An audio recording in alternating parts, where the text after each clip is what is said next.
दोनों कमाते हैं तो शहर में थोड़ा जलसा से रह लेंगे। तो ज़्यादातर लोग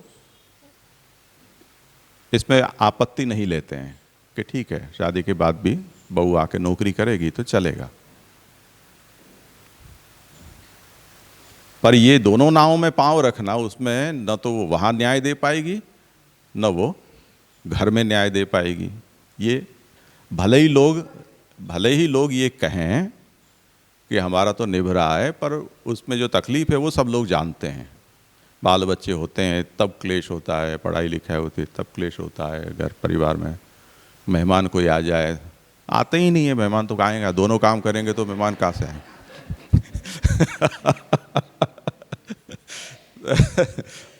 तो ये सब समस्याएं तो हैं ही, तो वो निरोध नहीं हो सकता है, तो ये दोष है उसमें।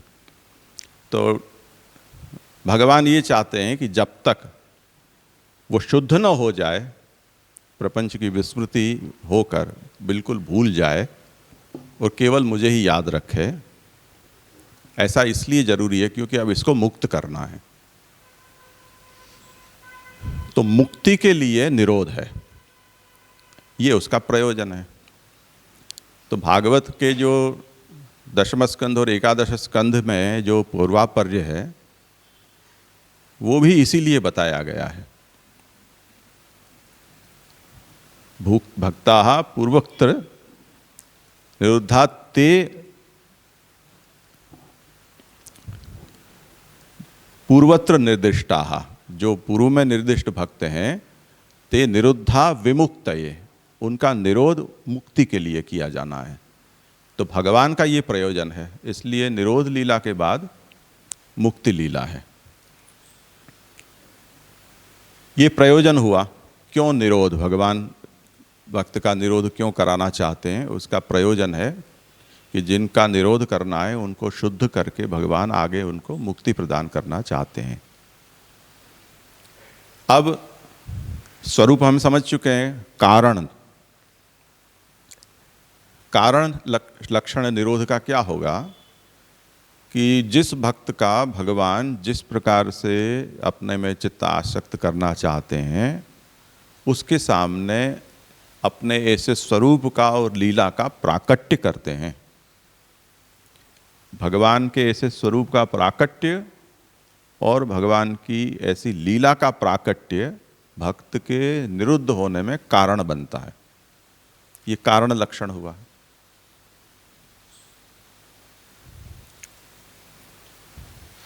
यानी भगवान कारागृह में प्रकट हुए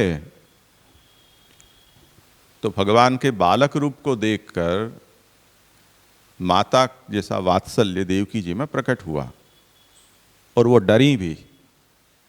अब एक तो उनको भगवान जानना और दूसरी ओर डरना, गोद में भगवान का होना और फिर कंस से डरना कि मेरे बालक को कंस है वो हानि पहुंचा देगा।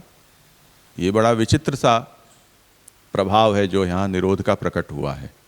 पर भगवान ने क्योंकि उनके चित्त को इस तरह से आकृष्ट कर दिया है अपने स्वरूप से और अपनी लीला से, तो वो वहाँ पर उस तरह से निरुद्ध हुए।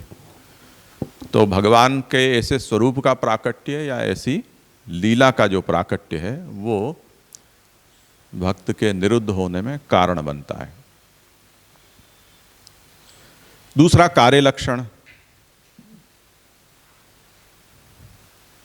कार्य लक्षण यानी निरोध हो जाने पर जो प्रभाव प्रकट होता है वो। कार्य का मतलब प्रभाव, निरोध का प्रभाव क्या। तो एक तरह से जो प्रपंच विस्मृति और भगवद आसक्ति, ये उसके प्रभावतया गिनाया जा सकता है। पर लीला में हम जिन भक्तों में ऐसा प्रभाव प्रकट हुआ है वो देखते हैं, वो प्रभाव प्रपंच विस्मृति और भगवद आसक्ति के साथ साथ उसमें कुछ ऐसे रंग भी दिखलाई देते हैं कि जिसमें सुख दुख विरह संयोगानुभूति इस रूप में वो प्रकट होते हैं।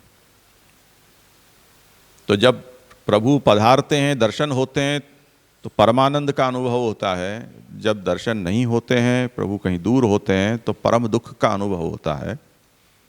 उद्धव जी जैसे भक्त आ जाते हैं तो महान उत्सव हो जाता है।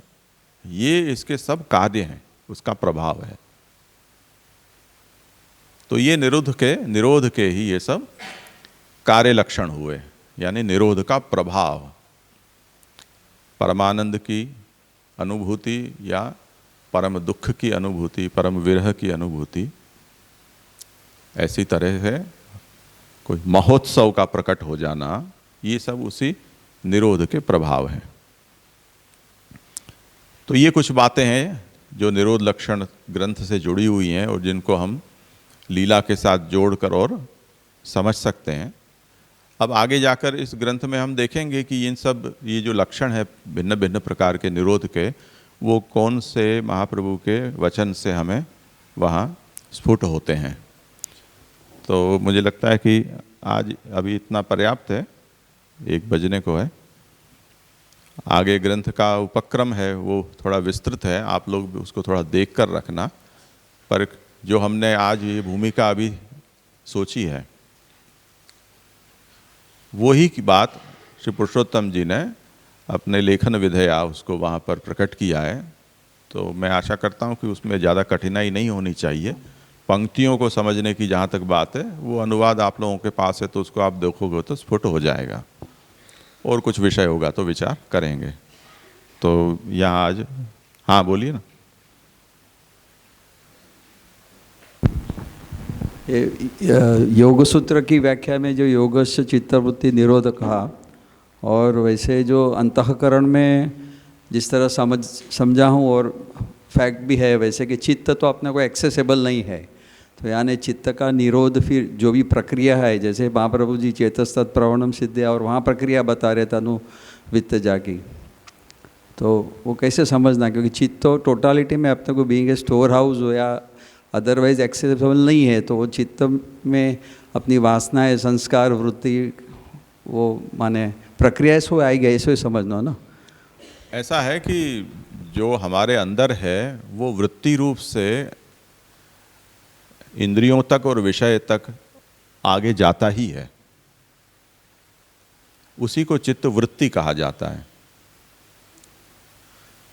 तो आपने जैसे ये कहा कि भी चित्त एक्सेसिबल नहीं है, पर चित्त वृत्ति का निरोध किस तरह से संभव है कि जैसे हमने डिब्बियों के ढक्कन खोल रखे हैं तो उसमें से जो है वो सब उसकी गंध जा रही हो या उसके भीतर कुछ बाहर से जा रहा हो, अगर हम ढक्कन बंद कर देते हैं तो वो जो आदान प्रदान है वो अपने आप बंद हो सकता है। तो चित्त जो है वो इंद्रियों से जो भी प्राप्त होते हैं विषय, उससे प्रभावित होता है। हम इंद्रियों पर रोक लगा सकते हैं, चित्त पर न लगा सके तो न सही, मन पर न लगा सके तो न सही। तो इंद्रियों पर जब हम रोक लगाते हैं, उससे पहले हम जो निरुपयोगी और त्याग योग्य विषय हैं उनका भी तो त्याग कर सकते हैं। तो जैसे संन्यास मार्ग में यही होता है कि जो ग्रहाती संसार है उसका त्याग करवा दिया जाता है, फिजिकल बाह्य त्याग, जिसको बाल बोध की भाषा में कहा गया है। तो जिनमें हमारी इंद्रियों की वृत्तियां जाती थी वो ही नहीं रहे तो वृत्तियां कब तक जाएंगी? साल, 6 महीना, 2 साल, 5 साल, 10 साल, फिर तो वो हताश हो जाएंगी, तो जाना बंद हो जाएगी। वो हमारी रचना का ही वो एक हिस्सा है कि आप जितना प्रोवाइड करोगे उतना वो बढ़ेगा, नहीं करोगे तो वृत्ति खत्म होती जाएगी। तो इंद्रियों विषयों का त्याग पहला, उसके बाद इंद्रियों का दमन। दमन 2 तरह से होता है। एक तो जैसे श्री गोपीनाथ प्रभु चरण आज्ञा करते हैं कि दोष दर्शन, जिन विषयों में हमारी हानि है, जिन विषयों को प्राप्त कराने से, उसके दोषों का चिंतन करता रहो, तो हमारे अंदर ऐसी समझदारी पैदा होगी कि हम उससे दूर होना पसंद करेंगे। जैसे व्यवहार में ऐसा सर्वत्र देखा जाता है। कोई भी हमारे मन में एक संशय का कीड़ा डाल दे, तुमने सुना है घी हड्डियों में से बनता है, चर्बी में से बनता है, लोग घी खाना छोड़ देते हैं। आजकल ऑर्गेनिक का चला है, आपको पता है ऐसे ऐसे केमिकल घातक फर्टिलाइजर से ये सब बनते हैं, तो लोग ऑर्गेनिक नाम का एक चढ़ जाता है। तो दोष दर्शन, उससे विषय के प्रति एक तरह का वैराग्य होता है। दूसरा दमन है, सेल्फ कंट्रोल। जैसे हम उपवास करते हैं, कुछ लोग मौन व्रत रखते हैं। गांधारी ने जैसे आंखों को पट्टी बांध ली थी, कोई आंख फोड़ लेता है, कोई कान में कुछ डाल देता है सुनाई न दे, जिससे जैसे भी हो सकता हो। तो दमनाद इंद्रियाणाम ही, इंद्रियों के दमन से, दोष दर्शन से, विषय के बाह्य त्याग से ये वृत्तियों को किसी तरह से रोका जा सकता है। अब ये उपाय कोई अपने यहाँ पुष्टि मार्ग में या भक्ति मार्ग में इतने प्रशस्त नहीं माने गए हैं, पर दुनिया भर में जितने भी लौकिक या आध्यात्मिक कोई भी तरह के प्रकार हैं, उनमें सब इन्हीं तरीकों का उपयोग किया जाता है। चाहे पढ़ाई लिखाई हो, या कोई फैक्ट्री में या ऑफिस में काम करने वाले कर्मचारी हों, उनका निरोध करना हो चित्तवृत्ति का, वो सब उसी तरह से किया जाता है। ऐसा मैंने सुना है कि गूगल में ऐसा है कि अपने कुत्ते और परिवार वालों को भी मनोरंजन मिल जाए और उनको साथ ले जा सको, ऐसी फैसिलिटीज़ वहाँ की ऑफिस में होती हैं। जापान में और कहीं ऐसा होता है कि आपको जो डेस्क होती है उसके साथ आपकी चेयर ऐसी होती है जहाँ आप आराम से सो भी सको चाहो तो। ऐसी स्कूल में भी सुविधाएं होती हैं, ऐसी सब बातें सुनी हैं। आदमी घर जाके और झपकी लेने जाए, जैसे राजकोट में, और कैसा होता है कि दोपहर में 10 बजे दुकान खोलते हैं, 12 बजे बंद करके घर खा के और सो जाते हैं, फिर 4-5 बजे वापस खोलते हैं। तो रिक्शा वाला भी वहाँ 12 से 4 में अगर रिक्शा वाले को कहो चलोगे, तो राजकोट का रिक्शा वाला हाँ नहीं पाड़ सकता है, भले ही भूखा मर जाएगा। 12 से 4 में रिक्शा वाला कहीं लेकर नहीं जाएगा। तो अब अगर ऐसी सुविधा सबको अपने अपने स्तर पर उपलब्ध हो जाए तो विषय है, उसको वहाँ जाने के लिए, बहुत ज़्यादा दूर जाने के लिए आवश्यकता नहीं रहती है। तो चित्तवृत्ति के निरोध के ये सब उपाय हैं, वो योग शास्त्र बतलाता है। तो उसमें सीधा चित्त है वो एक्सेसिबल नहीं है, ये बात सही है, पर यही आरात वाली प्रक्रिया है, किसी के द्वारा।